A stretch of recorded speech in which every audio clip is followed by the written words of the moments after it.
Magandang umaga. Welcome sa Landas ng Pag-asa. Ako po si Bogs, Kitain ng Holy Trinity Community Davao. Sa Ebanghelyo, sinabi ni Jesus, ang tumutupad sa aking salita ay hindi makakakita ng kamatayan. Mahirap itong intindihin para sa mga Hudyo.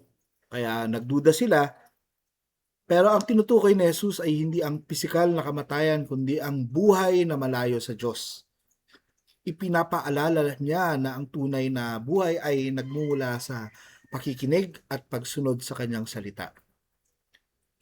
Nang sabihin ni Jesus, bago pa man si Abraham, ako'y siya na, ipinakita niya na siya ang Diyos. Siya ay Diyos. Walang simula, walang katapusan, pero imbes na maniwala, nagalit ang mga tao. Hindi nila matanggap ang katotohanan dahil hindi ito tugma sa kanilang nakasanayan at paniniwala. Dito pumapasok ang mahalagang aral para sa atin. Hindi dahil ginagawa ng lahat ay nagiging tama, ang mali ay mali pa rin. Pagkatapos ko lang nagbigay ng seminar sa isang parish dito malapit sa amin. At pagkatapos ng aking talk ay may lumapit sa akin.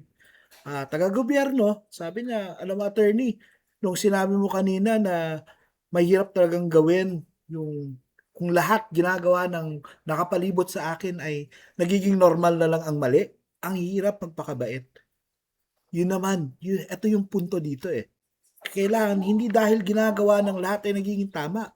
Ang mali ay mali pa rin. Maraming beses, mas madali ang sumunod sa karamihan. Mas madali ang tumahimik, umiwas o makisama kahit alam nating hindi tama. Pero ang pagsunod kay Jesus ay nangangailangan ng tapang na pumili ng tama kahit hindi ito popular, kahit may hindi magustuhan, kahit may hindi makaunawa. Si Jesus mismo ang halimbawa ng paninindigan. Kahit tinuligsa siya, kahit gusto siyang batuhin, hindi siya umatras sa katotohanan. Alam niya kung sino siya at kung ano ang kalooban ng Ama. Kaya, mga kapatid, ang hamon ko, kaya mo bang tumayo para sa tama kahit mag-isa? Sinusunod mo ba ang salita ni Jesus kahit mahirap? O mas pinipili mo bang sumabay sa agos para lang maging komportable? Ang tunay na buhay na walang hanggan ay nagsisimula sa simpleng desisyon. Pakinggan si Jesus at sundin siya araw-araw. Manalangin tayo. Panginoon, turuan mo akong maging tapat sa iyo. Bigyan mo ako ng lakas ng loob na piliin ang tama.